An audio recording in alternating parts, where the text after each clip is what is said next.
کیا دیکھا کہ ابلیس اللہ سبحانہ تعالیٰ کو مانتا تھا، اللہ سبحانہ تعالیٰ کو پہچانتا تھا، رائٹ؟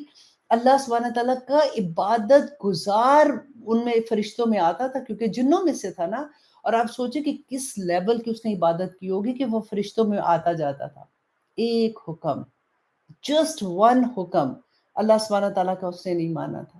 اور یہی اللہ سبحانہ تعالیٰ نے ہمیں بتایا قرآن میں کہ دیکھو اس کے ایک حکم سے میں نے اس کو کیا کہا تھا، اور تمہارے ساتھ میرے کیا رحم، جو ہم کہتے ہیں نا اللہ بڑا رحیم ہے کریم ہے.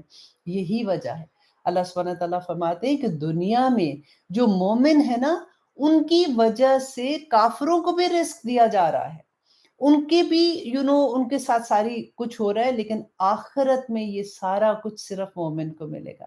تو ہمیں یہ دیکھنا ہے کہ ہم اس کیٹیگری میں کیسے آ جائیں کہ اللہ سبحانہ تعالیٰ ہم سے راضی ہو جائے. آمین ثم آمین.